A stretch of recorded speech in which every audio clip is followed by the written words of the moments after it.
নিজের সম্পত্তি পুনরুদ্ধারের কার্যক্রম পরিচালনা করতেছি, যাতে করে আমার পৈতৃক সম্পত্তিটা মানুষের কাছে আর না যায়।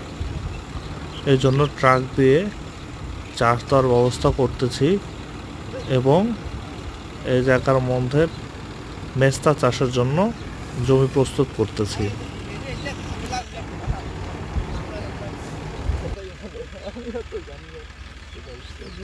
চুরি না হলে কেমন করে কি করে মামলা ঝামলা